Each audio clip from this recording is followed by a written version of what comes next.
Buenas tardes a todos, bienvenidos a los que acaban de llegar. Muchas gracias por haber venido y muchas gracias al resto por estar aquí después de una jornada que ha sido larga, intensa y espero que productiva.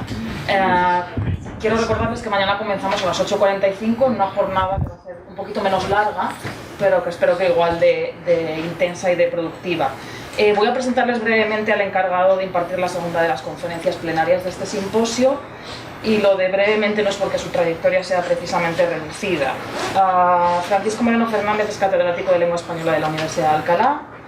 Ha dedicado buena parte de su investigación y de sus publicaciones a los ámbitos de la sociolingüística y de la dialectología, con textos como el más que conocido Principios de Sociolingüística y Sociología del Lenguaje, Historia Social de las Lenguas, División Dialectal del Español de América, el Atlas de la Lengua Española en el Mundo, la Lengua Española y su geografía, variedades de la lengua española y su enseñanza o sociolingüística cognitiva.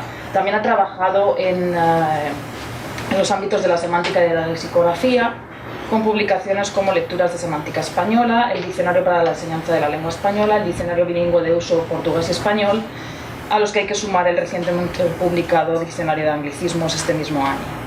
Él es académico de número de la Academia Norteamericana de la Lengua Española y académico correspondiente de las Academias Cubana y Chilena de la Lengua y de la Real Academia Española. Y a la vez que hacía todo esto, ha sido director académico del Instituto Cervantes entre el 96 y el 95 y entre el 2008 y el 2013, y ha dirigido los Institutos Cervantes de Sao Paulo entre el 98 y el 2001, el de Chicago entre el 2001 y 2005 y el Observatorio del Instituto Cervantes en la Universidad de Harvard desde 2013. Y sin más, les dejo con Francisco Moreno y su conferencia Dialectos del Español en qué se parecen. Muy bien, muchas gracias, Rosana. Muchas gracias. Bueno, muchas gracias. Muchas gracias. Debería comenzar esta conferencia dando las gracias a los organizadores por la invitación, pero no es el caso. Teníamos previsto que esta conferencia fuera impartida también por otro profesor de la universidad, pero finalmente él no pudo a última hora y soy el remedio que ha venido a cubrir esa laguna. Pero sí cumplo con la obligación de darles las gracias a todos por estar aquí con esta tarde tan maravillosa que hace, de esta primavera que nunca llegaba, y además para oír hablar de lingüística hispánica, que no es algo demasiado frecuente en la Universidad de Harvard. De hecho, en este entorno es casi un oxímoron, ¿verdad?, hablar de lingüística hispánica, y de hecho no es algo que esté ni siquiera de moda. Tanto es así que, pensando en esta conferencia, he estado a punto de proponer otras alternativas de títulos y llamarla algo así como Disimilitudes en el transespañol de entre siglos, que habría estado más en la línea de lo que se hace ahora. O tenía otras alternativas como el transespañol en su multiverso factual y perceptivo. Y además ambos títulos se habrían ajustado estrictamente al contenido que voy a tratar aquí, es decir, no habría mentido. Pero como soy de La Mancha, he preferido ir más a la pata a la llana, ¿verdad?, y poner un título comprensible, a riesgo de incluso de padecer un rechazo severo. El título es Dialectos del Español, ¿cuánto se parecen? Porque quiero hablar de dialectos, quiero hablar del español, entendido en su conjunto, quiero hablar de cuánto, es decir, quiero hablar de cuantificación y de cuantificación de los parecidos, de las similitudes y disimilitudes entre los dialectos del español. Ese es el compendio de lo que aquí pretendo presentarles durante los próximos minutos.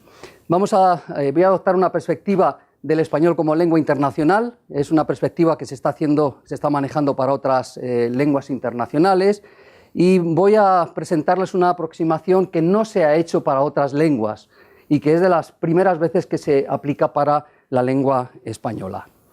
En general, como saben muy bien, la lingüística hispánica ha sostenido que la distancia lingüística entre variedades del español es una distancia relativamente pequeña, por cuanto a la comprensión interregional entre los hablantes de unos lugares y de otros es una intercomprensión que presenta pequeños problemas. Así lo afirmó casi textualmente Rosenblatt en el año 62, lo sostuvo Moreno de Alba en el año 78, Rafael Lapesa en el año 80, Thompson en el 92, Lipski en el 96, Ambrosio Rabanales en el 98, Manuel Alvar en el 2002. Es decir, es una idea que se ha repetido constantemente y que se sigue afirmando, además con cierta rotundidad. El mundo hispánico es homogéneo, todos nos entendemos con bastante facilidad. Y de hecho es así, puesto que yo no he tenido en general problemas cuando he ido a dar algún curso o alguna conferencia a Chile o a Argentina o a Colombia, en general creo que se me ha entendido. Pero una cosa es que esto sea así, y para eso no haría falta dar toda una conferencia, ¿verdad? Ya es algo que se sabe. Y otra cosa es demostrarlo científicamente.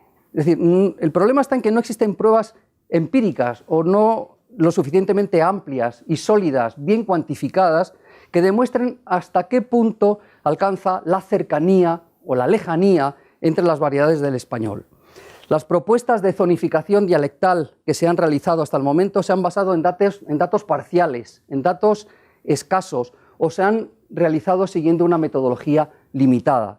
Lo que pretendo presentarles aquí es lo que suele hacer la ciencia, es decir, demostrar mediante datos, afirmaciones o hipótesis que se plantean de antemano, por mucho que circulen de boca en boca en ámbitos más populares.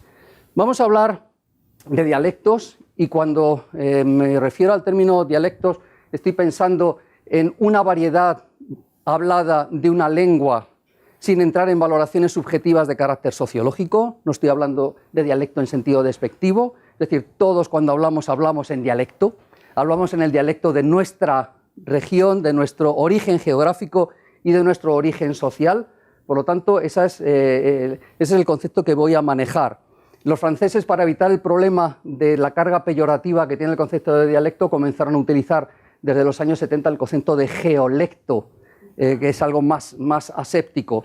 Pero voy a seguir manejando el término de dialecto sabiendo que me refiero a eso, simplemente una manifestación, una variedad de una lengua, en este caso del español.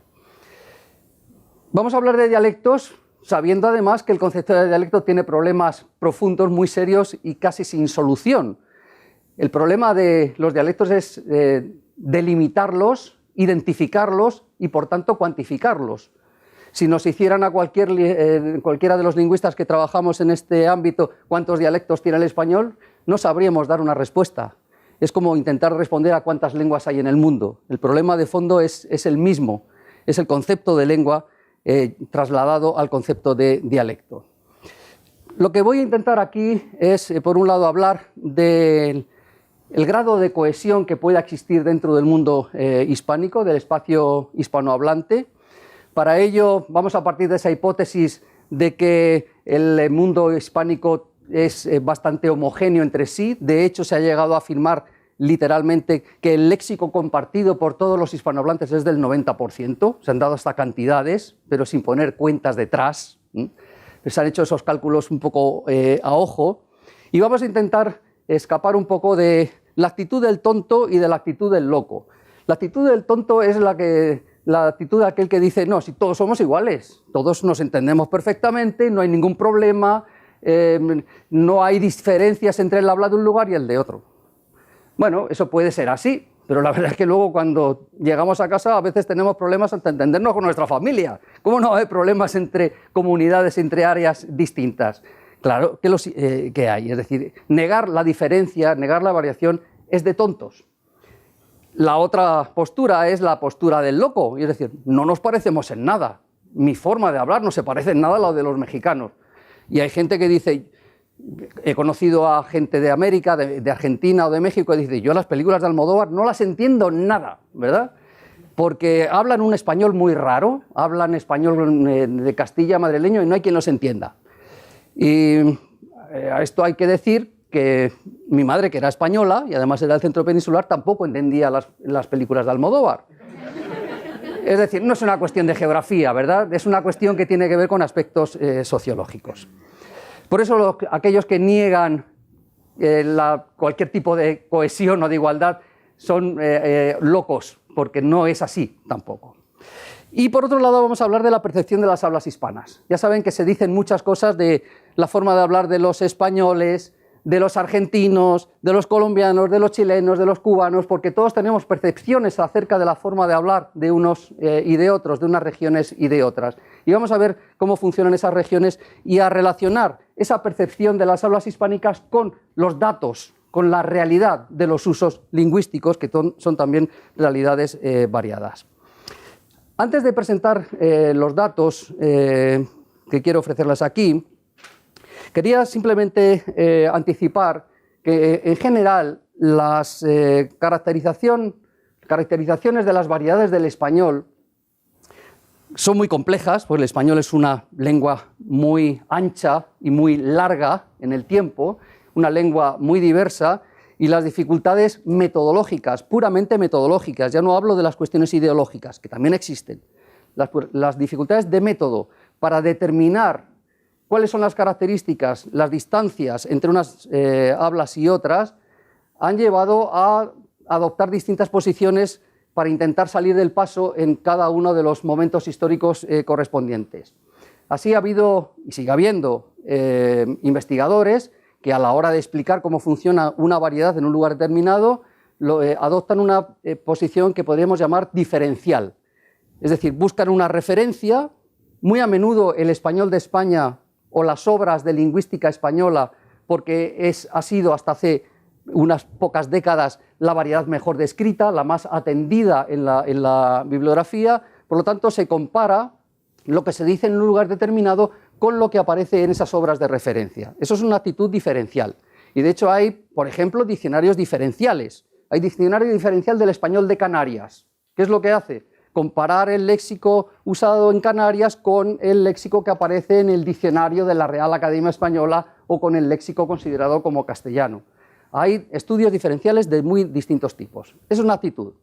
Otra actitud es la que podríamos llamar actitud integral, que consiste en trabajar con una variedad determinada e intentar describirla de manera exhaustiva sin tener en cuenta las demás variedades.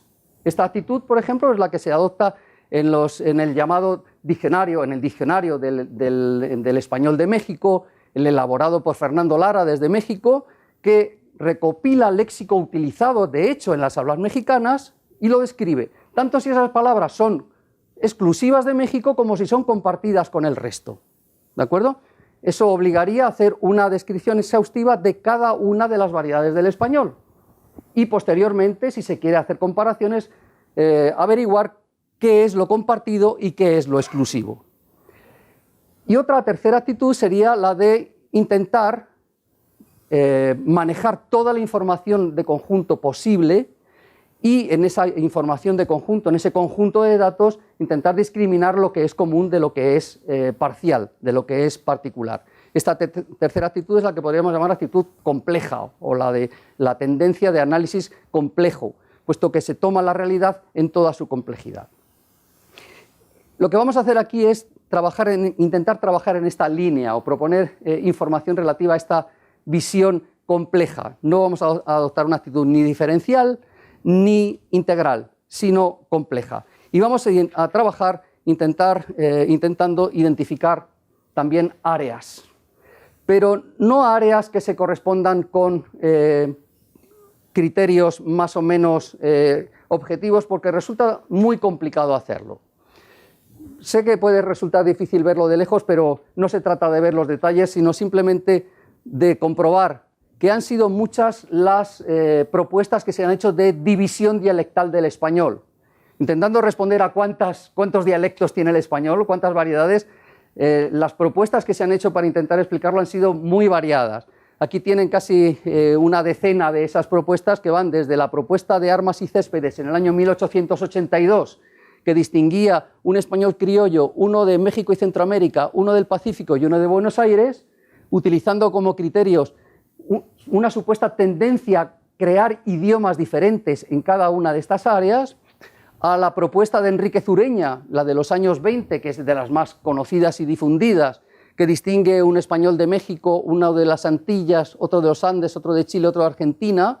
Dentro de Argentina incluye Uruguay, Paraguay y el sureste de Bolivia, teniendo en cuenta la fonética, la política y los contactos con las lenguas indígenas, es decir, la influencia de las lenguas indígenas principales en cada una de esas áreas, y así sucesivas propuestas como la de, por ponerle dos ejemplos más, la de Zamora, bueno, la de Rona, que trabaja con 4 rasgos nada más, teniendo en cuenta el yeísmo, es decir, la sibilación que se utiliza en las hablas porteñas, el voseo y la concordancia verbal. Teniendo en cuenta esos 4 rasgos, identifica 16 áreas dentro del territorio americano.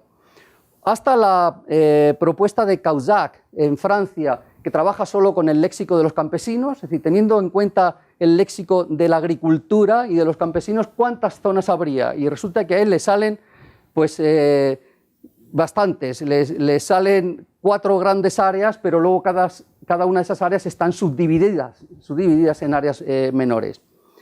Hasta la última propuesta de González y Sánchez, que viene a distinguir como 2 grandes variedades, un superdialecto urbano del español y un superdialecto rural del español, teniendo en cuenta que la tendencia en la actualidad es a que las hablas urbanas se parezcan más entre sí por la influencia de los medios de comunicación y de las redes sociales. Bueno, como ven, son muchas las propuestas, no hay una propuesta definitiva, no hay un número definitivo. Por lo tanto, renunciamos a contar dialectos, no vamos a ir por ese lado. Lo que vamos a intentar es medir distancias entre variedades del español. Y lo vamos a hacer a partir de los datos de un proyecto llamado Varilex. Bueno, estos son los datos que estamos, las intenciones que estoy proponiendo: medir las distancias y tratar de identificar el grado de cohesión del complejo dialectal hispánico, manejando datos originales, haciendo análisis cuantitativo y finalmente haciendo una interpretación cualitativa de todo ello. Decía que los datos que voy a manejar aquí son datos de un proyecto llamado Varilex. Varilex de variación léxica, ¿no? Es como un nombre de las medicinas, ¿verdad? Que no tiene mucho misterio. En cuanto uno rasca un poco, enseguida averigua de qué se trata. Este proyecto fue propuesto en los años 90 por un investigador japonés llamado Hiroto Ueda, y es un proyecto que consiste en elaborar una batería de cuestionarios y en pedir a hablantes nativos de distintos lugares, de muy distintos lugares de todo el mundo hispanohablante, que rellenen esos cuestionarios. ¿Qué tienen esos cuestionarios? Tienen preguntas sobre léxico, tienen preguntas sobre fraseología, tienen preguntas sobre gramática. El número de preguntas total que se incluye en esos cuestionarios es cercano a 1000 preguntas. Cercano a 1000 preguntas. Y ese cuestionario se ha pasado en 61 ciudades de 21 países hispanohablantes. ¿De acuerdo? En total, el volumen de datos de conjunto que se maneja, de respuestas que se han recogido, es muy cercano a los 10.000. Con esos 10.000 datos es con lo que vamos a trabajar, con lo que vamos a intentar medir distancias. El hecho de manejar grandes cantidades de información tiene muchas ventajas, tiene otras desventajas, que luego comentaré. Pero nos quedamos con la ventaja que supone manejar una información abundante y equivalente entre todos los países, entre todos los territorios hispanohablantes. ¿Cómo funcionan los cuestionarios que se hicieron desde el proyecto Varilex? Pues simplemente hay un enunciado donde se pregunta por el juguete de papel recortado y doblado en forma de aspas que se fijan con una filera a un palito y que giran accionados por el viento, y se da el dibujito o la fotografía o alguna referencia y se dan distintas opciones y el informante marca cuál es la que utiliza, y si no aparece recogida ninguna de las entre las opciones que se ofrecen la que él utiliza, marca o escribe cuál es la respuesta que daría. De tal manera que ahí aparecen posibilidades como abanico, buscaviento, estrella, hélice, molinete, son todos usos reales para llamar a esta cosa, ¿verdad? Que se identifica más fácilmente con el nombre en inglés, y así no hay problema, no hay ninguna variedad más importante que otra. Cuando esas respuestas se reúnen, pueden ser reordenadas y podemos saber realmente cuál es la más general, la más común, y la más frecuente en unos países, en unas ciudades o en unos países y en otros. En este caso son ciudades, aunque luego vamos a trabajar con países.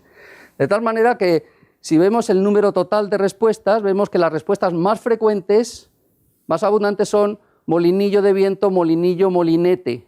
Estas son las que tienen o molinillo de papel y molinillo de viento. Es decir, la idea de molinillo y molinete es la que más extensión tiene dentro del mundo hispánico. Y luego por número de países, bueno, vemos que esta variante es la que probablemente tenga más extensión, o sea, por la que es utilizada en más países, que es molinillo, mientras que hay otras variantes que solo aparecen en un país o aparecen en 2 países y además pueden que sea compartida o no con otras alternativas. Esta es la forma de disponer los datos. Si tienen interés en consultar todas las respuestas a esos cuestionarios, para utilizarlas, por ejemplo, en sus clases de español o por simple curiosidad, pueden acudir a esta página, simplemente buscan Barilex y ponen Weda, y al conectarse, espero que no tarde mucho, no, uno puede pedir, ahora tendrían que aparecer aquí los cuestionarios, ahí están, aparecen en inglés además para que no haya... No es para que no se le dé más importancia a unas que a otras, es para identificar claramente una idea y no condicionarla a una respuesta determinada. Si queremos saber cómo se le llama al cardigan en los países hispanos, nosotros lo damos aquí y vemos que el nombre más frecuente es suéter, ¿verdad? Hay otras muchas, desde jompa y chaqueta y Rebeca y todo. Rebeca solo se da en España, ¿verdad? Si alguien dice Rebeca...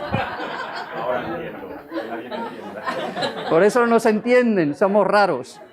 Bueno, y así, aquí tienen toda la lista, esto está en línea, o sea que y gratuito y libre. Pueden consultar todos los conceptos, los casi 1000 conceptos que ahí se dan. Con esos datos trabajamos. Además, todos esos datos metidos en una gran página de Excel, ¿verdad? Como las que manejan los especialistas en ciencias en cualquier otra materia. Pero, ¿qué hacemos con toda esa hoja inmensa de Excel, con esos 10.000 datos referidos a casi 1000 cuestiones léxicas, fraseológicas y gramaticales? Pues lo que hacemos es someterlo a análisis estadísticos. Y para estar más seguros de que el resultado que vamos obteniendo es un resultado adecuado, lo que hacemos es, esto tendría que irse, si ahora lo cierro, utilizar una batería de pruebas estadísticas. No utilizamos solo una prueba estadística, sino que se aplican distintas pruebas estadísticas para ver si los resultados que se van obteniendo con unas y con otras son resultados consistentes, son resultados que tengan suficiente fiabilidad. Una de las pruebas estadísticas que hemos aplicado es la que se llama análisis de correlación. El análisis de correlación lo que hace es descubrir cuál es la fuerza y la relación entre 2 variables determinadas. En este caso, lo que estamos haciendo es trabajar no con ciudades, sino trabajar con países, que es uno de los problemas metodológicos que esto tiene de fondo. ¿Por qué se trabaja con países y no con otro tipo de unidad? Pero lo utilizamos por convención y para ordenar un poco esa masa ingente, esa masa inmensa de datos. Si comparamos cuál es la fuerza de la relación entre los datos, entre todos los datos reunidos en estos países, podemos ver que entre Nicaragua y México hay una correlación bastante positiva, es decir, que hay bastante similitud, como hay cercanía entre Cuba y Puerto Rico, entre Puerto Rico y la República Dominicana. Como hay poca correlación, hay poca fuerza de relación entre Costa Rica y España. Es decir, cuando la correlación es superior a 0.4, 0.5, es positiva y es más fuerte. Cuando es inferior a esa cantidad, quiere decir que las relaciones entre esos 2 países, la distancia sobre esos 10.000 datos es menor. ¿De acuerdo? El análisis de este conjunto de datos, bueno, esta es una matriz, la diagonal siempre da 1 porque cada país es idéntico a sí mismo, menos mal. Por eso, de acá para allá se lee lo mismo que de acá para acá, ¿de acuerdo? Si analizamos estos materiales, nos damos cuenta de que hay una mayor cercanía entre los países del Caribe, entre México y Centroamérica, y a veces también entre México y Cuba.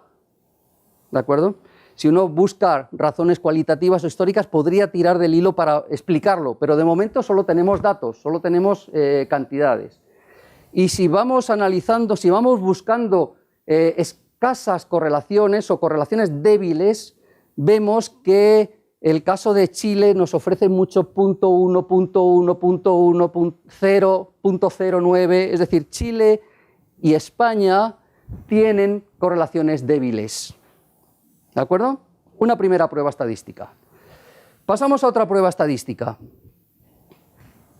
Esta que se llama análisis de clúster y que nos da como resultados dendrogramas. Dendrogramas porque el resultado se parece a un árbol. Estas representaciones se ven de derecha a izquierda, aquí estaría el tronco del árbol y aquí estarían las ramas más pequeñas. De tal manera que las ramas que aparecen más hacia la derecha se separan más y conforme vamos hacia el centro las ramas se van juntando. Estas son las modalidades más separadas de las demás, las que están por el centro son las más parecidas entre sí. Si buscamos puntos de corte, estos puntos de corte, descubrimos subagrupaciones. La técnica es distinta de la anterior. Sin embargo, el resultado vemos que va siendo semejante. Vemos, por ejemplo, que hay una cercanía entre Cuba, Puerto Rico, México y Nicaragua. Vemos, por ejemplo, que España y Chile están separadas. Vemos que también está separado Colombia y Costa Rica. Es decir, es una prueba diferente, maneja los datos de manera distinta, sin embargo, el resultado tiene cierta coherencia con los cálculos de correlación. Vamos a hacer otra prueba. Una prueba que se llama análisis de componentes principales. Esta es una prueba que consiste en descubrir información dentro de grandes masas de datos. No sabemos, nosotros tenemos una hoja de cálculo con 10.000 datos y eso por dónde se maneja. Pues una de las formas de intentar descubrir informaciones ocultas es aplicar esta prueba de componentes principales, que son cálculos a partir de la varianza, es decir, de las diferencias que hay entre los valores máximos y mínimos de cada una de las variables. Esa varianza se puede analizar de muchas maneras. Se puede analizar cuáles son las varianzas extremas, por demás y por lo alto y por lo bajo. Cuáles son más similares tomando los países de pocos en pocos, o todas en conjunto. Es decir, se hacen cálculos múltiples y el resultado son columnas de datos que son componentes. Es decir, nos descubre unos valores estadísticos agrupados en estas columnas, que son los componentes. Visto así, no nos dice nada. Pero cuando nosotros llevamos este valor, por ejemplo, el de la columna 1, el del componente 1, el del componente 2, a un gráfico, obtenemos algo como esto, que es bellísimo, ¿verdad? ¿Han oído hablar de la belleza de los macrodatos? Bueno, esto no es un invento del Big Data esto nuevo, sino que esto es, ya lo decía Bertrand Russell. Bertrand Russell decía que las matemáticas, que cuando son bien ejecutadas, no solo poseen verdad, sino que tienen una belleza extrema, una belleza suprema, es lo que dice. Pues esto es una belleza suprema, porque nos da una imagen del mundo hispánico. Estás tomando solo dos de las columnas. Si hubiera podido aplicar una técnica gráfica con las 5 columnas, este gráfico sería multidimensional, es decir, podríamos darle la vuelta y podríamos ver cercanías y lejanías desde distintas perspectivas. Pero en fin, nos conformamos con esta primera aproximación donde nos sitúa un importante número de países en una misma zona, muy cercanos, muy cohesionados, es decir, con usos lingüísticos muy coincidentes, y que nos separa, por un lado, Colombia, Costa Rica y El Salvador, por otro lado, Argentina en el otro extremo, y muy claramente separados, Chile y España. Muy claramente separados Chile y España. Probablemente si le diéramos la vuelta, si esto fuera 3D y le diéramos la vuelta así, Chile podría quedar separado en algunas cosas y España coincidir más con otros países, pero si le siguiéramos dando la vuelta podría ser al revés. ¿De acuerdo? Es una manera de representar esta relación entre distintos países, que ya nos apunta hechos que podemos intuir como explicables. Una última prueba estadística, esta es más novedosa, Es la primera vez que se aplica sobre el español y consiste en el cálculo de generalidad y de particularidad, unido al cálculo de suma de elementos compartidos. Para decirlo de manera fácil, este es el mismo algoritmo que utilizan los buscadores de Amazon o que utilizan los buscadores de las grandes plataformas comerciales para proponernos libros, para proponernos productos cuando vamos haciendo compras. Es decir, este es el nivel de generalidad o de comunalidad de los productos que se ofrecen, ¿de acuerdo? Y este es el nivel de particularidad. He prescindido en este gráfico de los datos estadísticos concretos y los he reducido simplemente a un escalafón. ¿Cuáles son los países que tienen más generalidad y menos generalidad? ¿Cuáles son los que tienen más y menos particularidad? Que son complementarios, evidentemente, y cuáles son los que ofrecen una suma de elementos compartidos, es decir, los que tienen un porcentaje más alto de elementos compartidos. Y observamos que el país que tiene una mayor generalidad es Cuba, seguido de México. España aparece en un lugar bastante elevado, pero no está a la cabeza, evidentemente. Sin embargo, Colombia aparece en el extremo inferior, es decir, Colombia es el país que tiene una particularidad más alta. Curiosamente, España aparece como el primer país en la suma de elementos compartidos, es decir, el porcentaje de elementos compartidos de España es el mayor entre todos los países hispánicos, con lo cual nos presenta una primera duda: ¿cómo es posible que un país raro, diferente, tenga un grado de comunalidad, una cantidad de elementos compartidos que lo sitúa a la cabeza? ¿De acuerdo? Bien, este es el panorama cuantitativo. A partir de aquí tendrían que empezar los razonamientos y las explicaciones cualitativas, en las que también entraremos. Pero antes de eso, me gustaría abordar la segunda dimensión que aquí quiero presentarles, que es la dimensión de la percepción, porque una cosa son los datos tal y como funcionan en la realidad, los usos, y otra cosa es qué es lo que perciben los hablantes. Vamos a hablar, por lo tanto, vamos a dedicar unos minutos a hablar de la percepción de la realidad a partir de una información que procede de datos diferentes. Esta información que voy a presentarles procede de una macroencuesta que hice con hispanohablantes de todo el mundo hispanohablante, de todos los territorios hispanohablantes. En total eran casi 1000 informantes, aunque de esos 1000 informantes la encuesta se hizo en línea. Por lo tanto, muchas de esas encuestas no estaban completas, no estaban bien hechas y hubo que desechar un importante número. Finalmente fueron 400 encuestas las que demostraron una suficiente calidad y una suficiente solidez como para ser sometidas a un análisis. El procedimiento consistía en lo siguiente: se le preguntaba a los informantes, se les daba una lista con todos los países y territorios en los que se habla español de una manera importante, es decir, donde el español es lengua vehicular. Por ejemplo, está Belice. Belice no tiene el español como lengua oficial, pero el español es conocido por más del 50% de la población en Belice. Por lo tanto, preguntamos también por Belice. O aparece Andorra, que tampoco tiene el español como lengua oficial, pero sí tiene un uso bastante frecuente y bastante abundante. Y se les preguntaba a los informantes: ¿usted piensa que el habla de los argentinos, o de los chilenos, de los beliceños o de los bolivianos es igual, parecida, diferente o muy diferente a la suya propia? ¿De acuerdo? Estos son resultados en frecuencias absolutas, en bruto, de todas las respuestas obtenidas. De forma que los países hispanohablantes en general tienen un predominio de la columna 2. Es decir, en general pensamos que la manera que tienen de hablar los otros hablantes de español de los otros países, sean de donde sean, suele ser parecida a la nuestra. No es exactamente igual, porque cada uno tenemos nuestro corazoncito, pero es parecida a la nuestra. Los argentinos hablan en general parecido, o sea, según se percibe por parte de la mayor parte de los hablantes de español, de forma parecida. Los bolivianos igual, los chilenos igual, Cuba, Ecuador, El Salvador. ¿Dónde aparece un patrón distinto? Belice.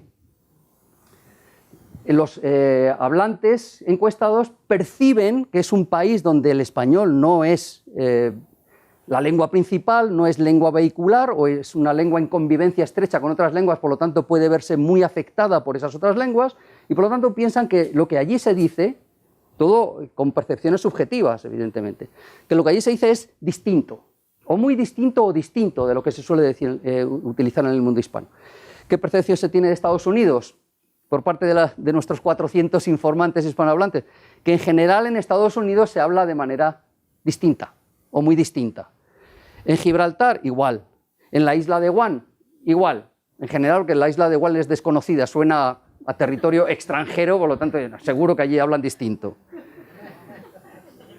En Guinea Ecuatorial, que es un país hispanohablante, un país que tiene un conocimiento del español muy extendido, en general la comunidad hispanohablante piensa que hablan distinto o muy distinto, mientras que el patrón de los países hispánicos, Honduras, México, Nicaragua, Panamá, es parecido, parecido, parecido, parecido. Bueno, estos son frecuencias absolutas, por lo tanto tienen un valor que hay que poner en cuarentena. Esto lo hemos sometido a un análisis estadístico de inferencias, concretamente un análisis de correspondencias. Aquí los que les traigo es directamente el gráfico que sitúa a cada uno de los países en un espacio. Y me he permitido destacar 4 áreas, porque suelen ser las que tienen una personalidad que se percibe como diferente en general. España, que lo pongo en color amarillo. Estados Unidos, que lo pongo en rojo. Destaco Estados Unidos aquí por razones obvias. Argentina y Uruguay, que lo pongo en azul. Y los países bilingües que supuestamente no tienen el español como lengua vehicular, que no se consideran prototípicamente hispánicos, que los pongo en color verde. Lo curioso es que esas percepciones no son percepciones universales, sino que dependiendo de factores concretos son muy diferentes. Es decir, no perciben el mundo hispánico de la misma manera los españoles que los hispanoamericanos. ¿Qué piensan los españoles? ¿Cómo lo perciben los españoles? Los españoles perciben que hay una gran masa de países en un área central, donde también se incluye Argentina y Uruguay, y que los que se diferencian de esa acumulación central son los países donde supuestamente se debe hablar otra lengua, o donde el español se debe hablar influido por otra lengua. Va a ser Estados Unidos, Belice, Gibraltar, Guam. Y España aparece como diferenciada, es decir, los españoles son conscientes de su peculiaridad. En cuanto abren la boca saben que están marcando una forma de ser. ¿Cómo lo perciben los hispanohablantes de América, los hispanoamericanos? Pues perciben 2 grandes concentraciones, mucho más claramente separadas que por parte de los españoles. Por un lado, el mundo que no es hispano, prototípicamente hispano, incluido Estados Unidos. Cosa muy curiosa porque sabiendo los hispanoamericanos que la comunidad hispana en los Estados Unidos está formada por gente de origen hispanoamericano, consideran que una vez en los Estados Unidos ya son otra cosa, ¿verdad? Lo perciben como algo separado. Y sin embargo, la otra acumulación es la de países hispanohablantes en las que se distingue Argentina y Uruguay, que suelen ser objeto de una percepción especial. A los argentinos también se les percibe como muy diferentes. ¿Qué es lo que ocurre si comparamos la percepción que hay en Hispanoamérica con la percepción que hay por parte de los hispanos de Estados Unidos? Es también bastante interesante. Bueno, esta hemos visto, la percepción de Hispanoamérica. Los hispanos, primero, tienen las ideas menos claras, ¿verdad? Es un gráfico mucho más disperso. Hay mucha más variación, el contexto es mucho más diverso y disperso. Hay una conciencia de la peculiaridad de lo argentino y del uruguayo. España, sin embargo, aparece más en una masa, en un área central. Estados Unidos aparece bastante centrado, es decir, los hispanos de Estados Unidos no se consideran tan diferentes a muchos hispanohablantes, mientras que la gente de Belice, de Guinea, de Gibraltar sí se considera muy diferente. ¿De acuerdo? Otro ejemplo de percepción distinta es por generaciones. ¿Qué es lo que ocurre en las generaciones más jóvenes, la primera, la segunda, y la generación de mayor edad, la tercera generación? Los más jóvenes perciben que hay un cúmulo, ¿verdad?, donde están todos los países sin grandes diferencias, tal vez un poco las de esos países bilingües o no vehiculares, pero en general están en el mismo espacio, con una clara diferencia: España. Los jóvenes perciben el habla española como muy diferente. Mientras que los mayores tienen una visión contraria. Hay un gran espacio central donde están incluso las variedades de español de países bilingües. Sin embargo, perciben que Argentina y Uruguay hablan de una manera distinta. ¿De acuerdo? Argentina y Uruguay, digamos, lo rioplatense en general tiene una personalidad muy marcada, o al menos así se percibe.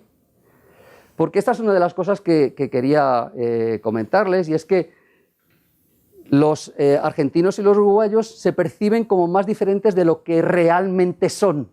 ¿Han visto los datos antes?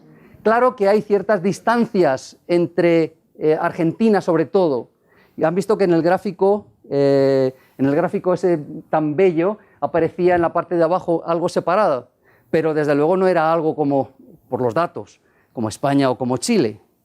Sin embargo, en gráficos como este vemos que tienen una personalidad muy marcada. En cualquier caso, los datos nos dicen que no son tan peculiares como muchos piensan o pensamos. Bien, estos datos nos llevan a algunas discusiones. Hay que comenzar explicando las cuestiones metodológicas. Estamos ante un análisis holístico, es decir, un análisis que tiene en cuenta todos los niveles, no el fonético, en este caso, menos en el caso de la percepción, donde sí se atiende a lo fonético, pero los datos que hemos manejado no son datos fonéticos.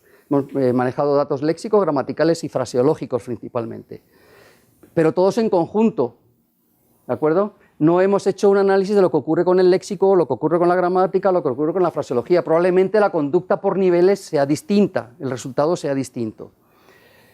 Por otro lado, hay variantes de uso que se consideran en un plano de igualdad sin distinguir usos primarios o secundarios, usos activos o usos pasivos. Es decir, cuando se le pregunta en un cuestionario usted cómo llama a ese objeto de papel doblado que se mueve con el viento, y alguien nos marca dos respuestas, que es posible, no se distingue cuál es la primera, cuál es la segunda, cuál es la activa, o si es de léxico pasivo. ¿De acuerdo? Estamos manejando información, por lo tanto, digamos de una manera más gruesa, no tan fina. Y además, una de las limitaciones de este estudio que les presento es que estamos manejando unidades territoriales nacionales, países. Y todos ustedes saben muy bien que las lenguas no se ajustan a los países, no tienen fronteras administrativas.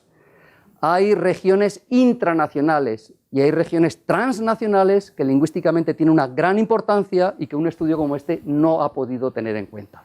Es decir, lo que perdemos por un lado lo ganamos por el otro. Pero ahora se trataba de presentar datos, información y conclusiones referidos a una masa de datos en conjunto de manera holística para ver una configuración general, ¿de acuerdo? Sin prestar atención a esos otros aspectos que son tan importantes. En lo que se refiere a la hipótesis de la cohesión que antes comentaba, la cohesión en el complejo de las hablas hispánicas, vemos que existe un grado notable de coincidencia de los valores absolutos. Es decir, la mayor parte de los territorios hispánicos coinciden. Nos lo dicen las correlaciones, nos lo dicen sobre todo el análisis que hemos hecho de componentes principales en el gráfico. Hay una acumulación de datos referidos a cada uno de los países. Es decir, la hipótesis que hemos mencionado de la homogeneidad, supuesta homogeneidad del mundo hispánico, tiene cierto respaldo empírico, según esto, tiene cierta justificación por el uso lingüístico. Si bien se descubren particularidades, como la de España, como la de Chile, como la de Costa Rica y como la de Colombia. No tanto la de Argentina, por ejemplo, ¿verdad? En lo que se refiere a la percepción, los hispanohablantes perciben la mayor parte del dominio hispánico como un espacio homogéneo, en general, la mayor parte de los países, como elementos de un espacio común, con una distancia escasa entre la mayor parte de sus variedades, particularmente las que se sitúan en el continente americano. Y las que se perciben como más particulares, como más especiales, más distintas o distantes de las demás, son la española, y aquí hemos de decir que supuestamente la castellana, porque la variedad española no existe, ¿verdad? Comparemos el habla castellana del norte con el habla de Andalucía, con el habla de Canarias o con el habla de los bilingües en España. Hay unas diferencias internas enormes, diferencias de las que estamos prescindiendo. Lo mismo ocurre a propósito de Argentina y Uruguay. Las hablas uruguayas, sobre todo las argentinas, por la extensión geográfica, no son iguales. Hay diferencias notables entre el habla de Mendoza, o entre la Patagonia y el habla de Buenos Aires, evidentemente. Pero estamos hablando de percepciones. En cuanto a la particularidad de España, vemos que aparece como un territorio particular, como un territorio periférico. En algunos gráficos se ve claramente en la periferia por sus usos lingüísticos. De hecho, entre los datos que hemos manejado hay datos que son exclusivos de España, no, por lo menos en los cuestionarios. A lo mejor alguien los puede haber utilizado en otro contexto, pero en nuestros cuestionarios una forma como chupa es un españolismo, es decir, el concepto de españolismo tiene su sentido y hay que hacer uso de él. Un jersey, el papel de plata o un avespino, ¿verdad? Son formas de España. Y se percibe además como un país diferenciado. Pero al tiempo es un país que ofrece datos parecidos o comunes con los demás. ¿Por qué esa contradicción aparente? Pues bien, observamos que España cuenta con un destacado índice de generalidad y de usos lingüísticos compartidos con otras áreas hispanohablantes. ¿Por qué? Probablemente porque hemos trabajado con datos que son respuestas múltiples. Es decir, hay muchas respuestas que utilizan los españoles en segundo lugar o en tercer lugar y que son reconocidas o utilizadas en otros países. Es decir, hay un nivel de uso del léxico, de la gramática y de la fraseología principalmente, que es reconocido y compartido por los otros países. Tal vez no como primera opción, pero sí como segunda opción. Podemos poner el ejemplo de virome y bolígrafo. Si decimos virome sabemos de qué estamos hablando, ¿verdad? De algo que dicen los argentinos. Pero eso quiere decir que no puedan decir en algún momento bolígrafo, que no sepan lo que es bolígrafo, que es la forma predominante en España. Claro que sí. Y de hecho en los cuestionarios aparece también marcado para Argentina bolígrafo. Lo que ocurre es que no es ni la prototípica ni la más utilizada. Pero hay una coincidencia con España. ¿De acuerdo? Si vamos sumando todas esas coincidencias, vemos que la coincidencia del español de España con el español de otras variedades es mayor que en otros países. Por eso, siendo diferente, hay muchos elementos compartidos. ¿A qué se debe ese nivel de generalidad por parte de los datos procedentes de España? Tal vez se pueda deber a la penetración de los medios audiovisuales. Ahora son las televisiones y los programas y las plataformas, pero hace un siglo eran los libros. Muchos de ellos llegaban desde España y eso crea una penetración del español, de las variedades de España en otros territorios, por lo menos se conocen, se introducen, y también puede deberse a la intensidad de los contactos con España. Saben que el mundo hispánico es un mundo muy mal interconectado históricamente, ha habido muy poca conexión. A veces era más fácil saber y conectarse con lo que ocurría en España desde cualquier otro país que entre lo que ocurría entre dos áreas del continente americano. Eso ha ocurrido, por ejemplo, para la distribución de libros. Es más fácil conseguir libros de España que conseguir libros de México en Argentina o libros de Colombia en Chile, por poner un ejemplo, que tiene que ver con los mercados, que tiene que ver con unas cuestiones comerciales e históricas. Pero, en fin, ahí da para hablar desde un punto de vista más cualitativo. Hemos visto que Chile también tiene una particularidad que comparte con España, pero ¿en qué se diferencia la particularidad de Colombia de Chile de la de España? Porque principalmente en el hecho de que si bien España comparte muchos elementos con otros países, Chile no comparte tantos elementos con esos países. Y el país que menos comparte con esos países es Colombia, que es un descubrimiento de nuestro estudio. Colombia tiene una personalidad muy marcada que no aparece en el imaginario hispánico. Además, Colombia es percibida como un paradigma de buen hablar, un paradigma de habla cuidada. Es la Atenas de Sudamérica y eso le crea un halo que le resta peso a su posible particularidad. Y los datos nos dicen que la particularidad de Colombia existe. Y hemos visto también que Cuba tiene una generalidad muy alta. Cuba es un país que comparte muchos elementos con el resto del mundo hispánico. Evidentemente, Cuba ha sido un nodo central de todo el mundo hispánico a lo largo de la historia. El contacto entre la península y todos los demás territorios se hacía a través de Cuba. La vía era, bueno, España, Cuba, Cuba, México, México hacia el sur, por el Pacífico hacia Chile, hacia Ecuador y hacia Chile, hacia los demás territorios.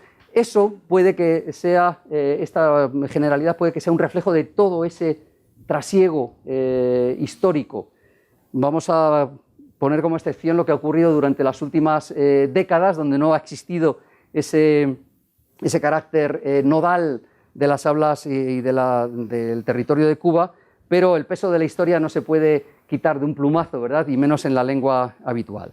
Esto nos lleva, y con esto termino, a unas conclusiones generales, y es que parece que hay una configuración cohesionada del mundo hispanohablante, con una mayoría de países que confluyen en un mismo espacio de variación y con un equilibrio entre formas compartidas y formas peculiares. Por eso nos entendemos sin perder nuestras respectivas personalidades. Los territorios cuyos usos, estamos hablando de usos, son más diferenciados, son los de España, Chile, Colombia y Costa Rica, según los datos. La peculiaridad exhibida por España contrasta con el notable índice de elementos compartidos, según nuestros cálculos estadísticos. Los territorios percibidos como más discordantes son, por un lado, España y por otro lado, Argentina y Uruguay. Percepción, ¿de acuerdo? Porque Chile en la percepción Chile no figura, ¿verdad? No aparece en el conjunto de países hispánicos, pero nadie lo despega, lo distancia por un motivo, desde el punto de vista de la percepción. Y esto nos lleva a unas reflexiones que pueden tener derivaciones muy diversas. En cuanto a la percepción, la toma de conciencia de la realidad lingüística parece favorecer, bueno, la percepción, los datos nos dicen que podrían tener respaldo el hecho de dividir, por un lado, España, o el castellano, y por otro lado, lo latinoamericano. Y ahí tenemos los productos audiovisuales. Por ejemplo, cuando nos subimos a un avión y buscamos películas, a veces, cuando buscamos una película en español nos dice, ¿qué la quieres? ¿En castellano o en latinoamericano? ¿Verdad? ¿Quién se ha inventado eso? ¿Y de dónde ha salido? Desde luego es algo intuitivo, pero nuestros datos nos dicen que quien lo ha planteado no está tan lejos de la realidad, puesto que España nos aparece como algo suficientemente diferenciado, ¿verdad? Y lo mismo ocurre con los libros de texto. De hecho, como sabe muy bien Actfol, y en relación con Hispania, durante un tiempo decía que había que crear libros para enseñar español en los Estados Unidos con un español latinoamericano. ¿De acuerdo? Era para decir no español de España, pero latinoamericano. ¿Qué problema tiene eso? Es que lo latinoamericano lingüísticamente no existe. ¿Qué es lo latinoamericano? ¿Es que es igual lo cubano que lo chileno, lo argentino que lo mexicano? No hay, salvo en una abstracción o en un ejercicio intelectual, no hay un español latinoamericano. Y cuando lo hay es porque se ha creado un producto neutralizado, artificial, el famoso español neutro que se utiliza en muchos documentales televisivos, en muchos productos comunicativos, que puede ser entendido en cualquier lugar y en que en ningún lugar se percibe como especialmente extraño. Pero es un producto de laboratorio, no es un español real. Y por otro lado nos plantea una de las grandes preguntas, es la percepción de comunidad, la conciencia de identidad. Es el hecho de que percibamos que el mundo hispánico en general está dentro de un espacio común. ¿Eso es un producto histórico o es una realidad construida desde el exterior? En el caso de, si llevamos esa cuestión al mundo latino de los Estados Unidos, el concepto de latino en los Estados Unidos ha crecido precisamente porque la comunidad latina se ha visto reunida en el exterior, como ocurrió en el París de los escritores, donde se dieron cita escritores de distintos lugares hispanohablantes y se dieron cuenta de que más allá de ser mexicano o paraguayo o de otros países, lo que eran latinos, pero se dieron cuenta de que eran latinos estando fuera de sus países, es decir, estando fuera del mundo latino. Es decir, esto nos puede llevar a otro tipo de reflexiones y cuando llega a alguna conclusión sobre este tipo de cuestiones tan abiertas, entonces sí podré hacer una conferencia que tenga como título algo así como Disimilitudes en el transespañol de entre siglos. Pero para eso habrá que esperar. Nada más, muchas gracias.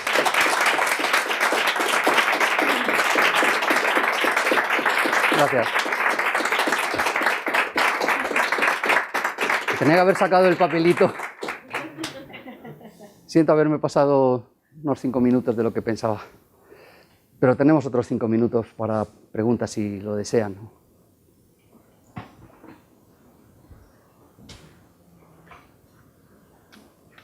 Dime. ¿Conoces estudios similares de otros idiomas como el inglés o el portugués o el francés? No. Gracias. Además no hay proyectos comunes para el mundo francófono o para el mundo anglófono, donde se recojan tantos datos con una metodología igual que permita partir de una información suficiente y equivalente como para poder aplicar una estadística de este tipo. En eso el mundo hispanohablante es bastante peculiar porque tenemos muchos proyectos comunes en los que creemos y para los que trabajamos, a veces denodadamente, porque estamos convencidos de que va a ser muy útil. Y no se trata solo de los proyectos que hacen las academias, hay otros proyectos de estudio de la historia del español, de la dialectología del español, de la sociolingüística del español, donde gente de distintos países se esfuerza por acumular información y poder luego compararla. Gracias. Y otra cosa, hace muchos años que estudié estadística y apenas me acuerdo, pero en las correlaciones Sí. no he visto ninguna superior a 0.5 o 0.4. Sí, claro. Bueno, tiene su explicación. Hablaba en un momento determinado de mi conferencia en que hay un grado de afinidad, de cohesión suficientemente grande, pero sin perder la particularidad. Por eso somos afines sin dejar de ser lo que cada uno somos. Ese sin dejar de ser lo que cada uno somos es la distancia que va entre el 0.5 y el 1. Gracias. ¿De acuerdo? Es decir, somos lo suficientemente distintos como para que se creen identidades particulares, pero lo suficientemente comunes como para poder hablar de un espacio compartido. Esa es la conclusión, digamos, lírica que intento verle a esos números. Gracias. Sí. Marco, conferencia iluminadora. Una pregunta que se me ocurre es una pregunta sobre léxicos nacionales. ¿Existen estadísticas sobre, por ejemplo, el número de palabras? Por ejemplo, la suma de palabras de un dialecto. Por ejemplo, España versus Chile o no. No. Okay. No existen, es muy difícil tener un recuento así, no voy a siquiera llamarlo estadística.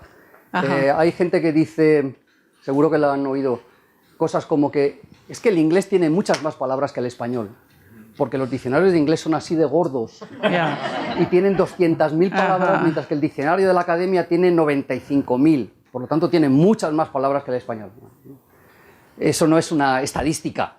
No. Eso es un trabajo lexicográfico, de una tradición lexicográfica determinada, pero no hay un recuento de ese tipo. No sé si se podrá hacer alguna vez, cuando esté, a propósito del español, cuando esté hecho el diccionario histórico de una manera completa, podemos saber cuál es el volumen de léxico del que estamos hablando, del léxico vivo y del léxico extinto del que estamos hablando para el español.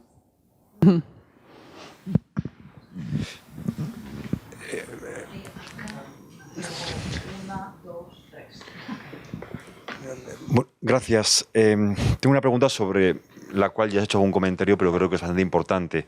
Has manejado con cautela la categoría nacional, Argentina, Costa Rica, España, y has indicado la necesidad del estudio de las regiones internas o externas, ahí también el adjetivo es complicado, pero me parece que es muy importante tener en cuenta eso, porque de alguna forma estamos reforzando, hablando de percepciones, incluso de prejuicios, de esa forma se puede reforzar por mucho dato empírico que haya, cierta percepción de la identidad precisamente, ¿no? Cuando un estudio de las regiones llevaría a resultados muy diferentes. En fin, ¿algún comentario sobre esto? Sí, bueno, se me ocurre un par. Digamos que me atrevo a hacer algo así, primero porque creo que es interesante y segundo porque en parte estoy vacunado. Mi primer trabajo de investigación fue un atlas lingüístico regional. O sea, me recorrí la región de Castilla-La Mancha casi pueblo a pueblo con una compañera, 165 pueblos, con un cuestionario de 3.500 cuestiones realizadas en cada uno de los lugares, y todo eso lo pueden consultar, está en línea. Si buscan Atlas Lingüístico Etnográfico de Castilla-La Mancha, están todos los mapas, toda la información cartografiada en línea, ofrecida abierta y gratuitamente. Es decir, que he hecho mucho trabajo regional, regional, y creo que el valor de la contextualización, en fin, es definitivo. Pero creo que este tipo de estudios también es importante. Y por otro lado, en el mundo de la lingüística, de las lenguas en general, creo que no hemos sabido, en general, como comunidad hablante, no me refiero solo a la hispanohablante, sino a cualquier otra, no hemos sabido pasar la frontera de la modernidad hacia la posmodernidad. Si seguimos moviéndonos en unos criterios a la hora de percibirlo, o sea, si tú preguntas por las percepciones de regiones, lo tienes que hacer dentro de un país. Internacionalmente no lo puedes hacer porque el concepto de país tiene una fuerza tan grande, moviéndonos en ese criterio, digamos, de modernidad, de orden, de jerarquías, de corrección, cuando todo eso va por otro lado. Ahora las lenguas no podemos interpretarlas en términos de mejor o peor, correcto o incorrecto. Bueno, podemos hacerlo y de hecho la mayor parte de la gente lo hace, pero nos estamos quedando en un paradigma del siglo XIX, no en un paradigma del siglo XXI. Pero cuesta mucho al mundo de las lenguas dar ese salto para contar o para tener percepciones que vayan más allá internacionalmente del concepto de país, ¿no? Con todas las implicaciones que tiene eso en el ámbito sociológico, político, etcétera, etcétera.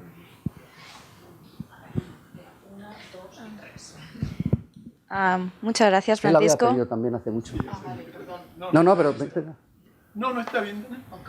Bueno, mi pregunta ha sido realmente contestada. Era a lo largo de las mismas cuestiones que tú has planteado sobre el regionalismo, puesto que a lo mejor desde el punto de vista de las percepciones, a lo mejor un andaluz quizás no vea tan distante su variedad del castellano o del español peninsular con un latinoamericano de cualquier región o de una región en particular. Entonces mi pregunta tenía que ver con lo mismo que ha preguntado él. Yo también estaba en ese ángulo, así que la cubrió, pero algo que me interesó a mí también es la cuestión de lo que le llaman aquí literacy de la región, porque eso tiene que ver con el vocabulario que la persona tenga y cómo se expande. Yo te conozco a ti y te digo que me hace el favor de prestarme el ordenador, porque posiblemente sea lo que tú dices. Otra persona, computadora sería lo correcto. Tú le dices a un dominicano que no sabe nada, dice la vaina, dame la vaina esa. O a un puertorriqueño le dice el de eso. ¿Me entiendes? Que no hay una palabra que significa eso porque la persona no tiene la educación suficiente para cubrir eso. Y me pregunto si parte de tu cubrió literacy en ese sentido.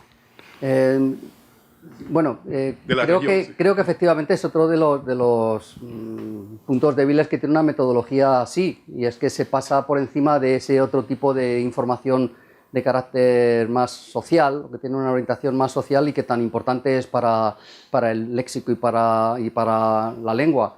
Evidentemente, cuanto más culto se es o cuanto más se ha viajado, más se conoce y más cercano se percibe todo. Pero en un estudio así no lo hemos tenido en cuenta. Cuando se hace sociolingüística de otro tipo, pues se tiene en cuenta también, ¿no? Sí, claro, sí. Sabemos, yo soy consciente de la miseria de esta aproximación, pero le he dado más importancia a intentar comprobar con datos esas afirmaciones generales que siempre se van diciendo del español, ¿no? Por eso me he metido en ese juego de las afirmaciones generales, pero con datos. Gracias. Hola. Estoy admirado del estudio, es interesantísimo. Deberíamos aplicarlo a muchas otras lenguas y ámbitos internacionales. Y bueno, yo quería concentrarme en 3 preguntas concretas. Una, si se conocen o están en proyecto o se podrían hacer como proyecto estudios, aplicar al español a nivel internacional, estudios como los que se han aplicado en algunas zonas europeas y que son conocidos con nombre de dialectometría, como los que generó pues la escuela de Salzburg o en Holanda y tal. Si eso sería productivo o si se han aplicado. Tengo entendido que creo que el Instituto de la Lengua Gallega intentó utilizar el ALPI para hacer un estudio de este tipo. Si eso sería, en primer lugar, viable, ¿no? La segunda cuestión es en relación a la metodología para extraer los datos nacionales, en que, como había varias ciudades de las que se habían obtenido datos, en qué, es decir, los datos nacionales, a partir de qué ciudad o de qué conjunto de ciudades o cómo se han tratado los datos plurales de cada país para obtener los datos que han representado la media o el paradigma nacional con el que se ha trabajado luego posteriormente. Y bueno, habría muchas cosas más, pero en todo caso ya lo hablaremos más adelante porque da para mucho. Sí. Muchas gracias. Bueno, en cuanto a la primera pregunta, aunque no lo parezca, esto es dialectometría. Es decir, esto está integrado en el mundo de la dialectometría. No utiliza las fórmulas de la Escuela de Salzburgo, no tenemos como resultado ese mapa con los famosos hexágonos coloreados que nos separan unas áreas de otras, pero se podría hacer algo parecido. He utilizado una estadística diferente y una representación gráfica diferente, pero es dialectometría, está dentro de esa escuela. Y en cuanto a los datos, sí, los datos de los países, bueno, el proceso de recoger toda esa información es bastante complejo. He comentado que comenzó en los años 90 a recoger los datos Hiroto Ueda. Estos últimos datos que he manejado son datos que han sido revisados en el año 2016. Lo hemos pasado a expertos y a informantes complementarios de cada uno de los países que han revisado todo aquello, porque había muchas fórmulas, como él decía, que eran verba omnibus, eran palabras claramente anticuadas o eran coloquialismos evidentes que se han ido quitando para no deformar estilísticamente la información que no estábamos manejando. Y obviamente el número de ciudades que aparecen, que se tienen en cuenta por países es diferente, ¿de acuerdo? Lo que ocurre es que la lengua, el hecho de tener en cuenta 10 ciudades distintas, no quiere decir que tengas 10 veces más variación léxica, porque la conducta lingüística no es una conducta que vaya creciendo exponencialmente, sino que es una conducta que se parece más a una asíntota que va diferenciándose, pero llega un momento en que da igual tener 10 ciudades que 15 ciudades que 20 ciudades, porque la información lingüística que tienes es la misma, ¿de acuerdo? Entonces, siendo diferente el número de ciudades en cada país, creemos que el número por país ha sido suficiente, ¿de acuerdo? Para que sea representativo. O sea, los datos que se han trabajado son datos del 2016 y, como digo, revisados para que no ofrezcan una imagen muy deformada de lo que es la realidad lingüística. Ya lo he respondido, era sobre los datos, pero también me llamó la atención el proyecto Barilex. ¿Es de una iniciativa japonesa? Sí. Sí, me ha llamado la atención, porque yo he trabajado con el proyecto Barilex y pensé que el interlocutor que tenía era japonés, pero que la iniciativa era... No, es una iniciativa japonesa coordinada por Hiroto Ueda desde el principio, con Antonio Ruiz Kinoko y con Toshihiro Takagaki, que es el que más ha trabajado con sintaxis. Pero bueno, Hiroto Ueda fue compañero mío de doctorado, es decir, que es el más español de los japoneses. Sí, sí, es fantástico. Yo he trabajado con Kasumi Koike, que es fraseólogo también.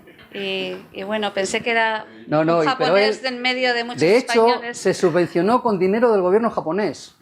O sea, los cuestionarios se mandaban. Luego los responsables de cada ciudad eran, digamos, nacionales, ¿no? Eran de cada una de las ciudades, no eran los japoneses los que viajaban, sino eran los que recibían la información, los que la informatizaban, los que hacían todo el gasto, primero por correo, después informático, y ellos lo han coordinado todo. Solo ahora, en la fase de 2016, lo estamos coordinando Hiroto Ueda y yo como buenos hermanos. Pues qué bien. Porque somos amigos de hace mucho tiempo y colaboramos en distintos proyectos. Pero de cuño japonés. Estupendo. A lo mejor ha salido por eso. ¿Quién sabe, no? Yo tengo una pregunta. Me ha llamado la atención un dato que es una minucia, pero no sé, me ha llamado la atención y quería a ver si puedes contar algo más porque me ha parecido interesante. Minucias del lenguaje, como decía Minucias del lenguaje. Moreno de Alba. Y es cuando has hablado de las generaciones y de la percepción de las generaciones en función de la normatividad o diferencia del español. Y me ha sorprendido que para la primera y segunda generación lo más diferencial sea el español de España y para terceras generaciones sea Argentina-Uruguay. Entonces, supongo que el diferenciar o no una lengua, el notarla más diferente o no respecto de la tuya propia, tiene que ver con una norma. Entonces quería saber cómo se percibe eso, porque estamos hablando de tiempo. Sí, bueno, la verdad es que no mucho. Entramos en el terreno de las interpretaciones y se puede patinar fácilmente, ¿no? Pero hay que tener en cuenta que el español de España se ha utilizado como base, como fundamento de la enseñanza durante décadas en muchos países hasta hace relativamente poco. Es que en Argentina han enseñado la conjugación verbal castellana hasta hace nada. Es decir, que el español de España se ha considerado como central o epicéntrico del mundo hispánico porque se ha considerado que su norma era la norma de referencia. Esa dinámica se ha roto en las últimas generaciones, completamente. Y ahora ya no es tanto percibir a través de los libros de texto, sino se trata más de lo que oyes, lo que ves en la televisión, lo que ves en los medios. Y ahí creo yo que es donde lo español destaca más o es percibido más fácilmente. Pero como te digo, estamos en el terreno de las interpretaciones y no estoy seguro de estar en lo cierto. Pero es interesante porque se está marcando una época ahora, un cambio, ¿no? Y vuestro análisis lo refleja claramente. Sí.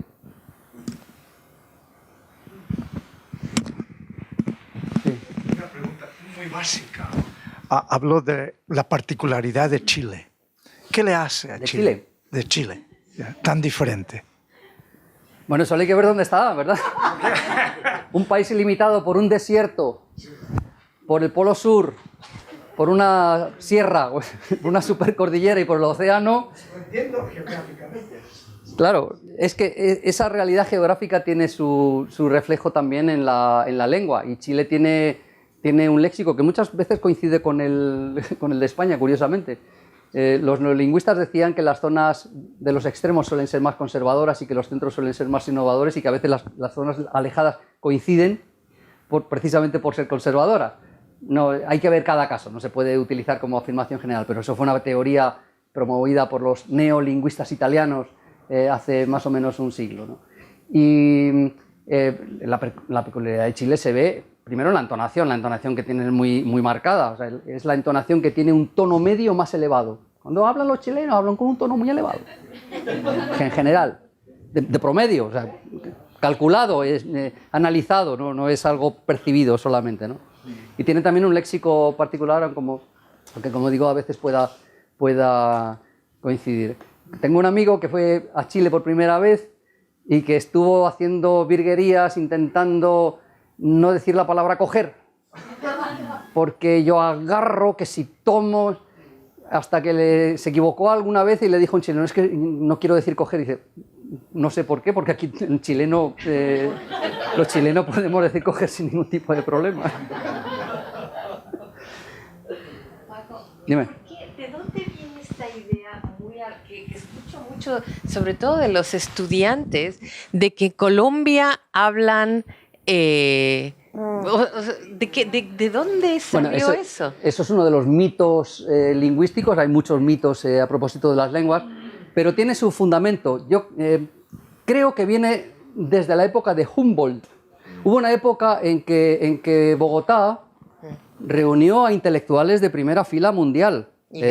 Aparte de Humboldt, José Celestino Mutis, el botánico, hizo ahí un trabajo de primera, y hubo otras personalidades que hicieron que Bogotá tuviera un aire de gran ciudad de la intelectualidad. Yo creo que el mito nació en esa época, pero es difícil rastrearlo, habría que demostrarlo más con lecturas, pero yo creo que viene desde ahí. Aparte de que hay otra percepción general, y es que si conservas las eses, hablas mejor. Y si las pierdes por el camino, hablas más. Sí. ¿Verdad? Eso es lo que se... Y el habla colombiana, por ser habla andina, es un habla fonéticamente conservadora y suele mantener el consonantismo implosivo, entonces da una impresión de que se habla un castellano, como dicen también en Colombia, mejor en cuanto a percepción popular, evidentemente, ¿no?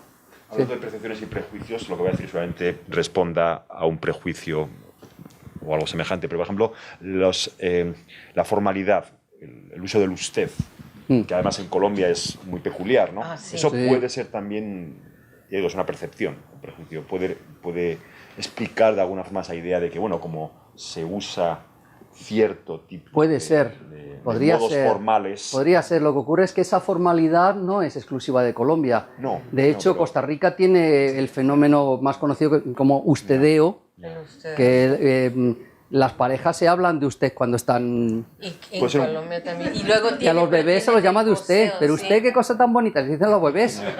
O sea que... Pero puede ser un conjunto de razones que se van reforzando unas a otras, pregunto, ¿no? Y en general esa visión asimétrica de las relaciones sociales, que es la que lleva al uso del usted frente al tú, es una visión asimétrica, es una visión que predomina en la mayor parte de la comunidad hispánica. Solo hay dos territorios donde esa visión no predomina, que es, por un lado, España, donde todos nos tuteamos y todos nos insultamos. Solo hay que ver programas de televisión, ¿verdad? Y por otro lado, Argentina. Los argentinos se vocean, no lo hacen con tú, lo hacen con vos, y también insultan, dicen malas palabras constantemente, porque no se mueven con un parámetro de jerarquía, sino un parámetro en el que predomina la solidaridad. En el momento en que se identifica un rasgo que nos iguala, se echa mano de él. O sea, si estás hablando con un joven, si tú eres joven, ya te hablo de vos. Si estás hablando con alguien que no tiene estudios, como no tiene estudios, ya te hablo de vos. O sea, se busca cualquier excusa para hacer predominar la solidaridad. Mientras que en las comunidades que son asimétricas, cualquier excusa sirve para marcar distancias. No es que somos de igual, somos de la misma edad, pero es que tú tienes estudios y yo no. Te llamo de usted. Solidaridad para insultarte, es decir. Solidaridad para insultar. Sí, bueno, son los conceptos de poder y solidaridad que maneja la psicología social.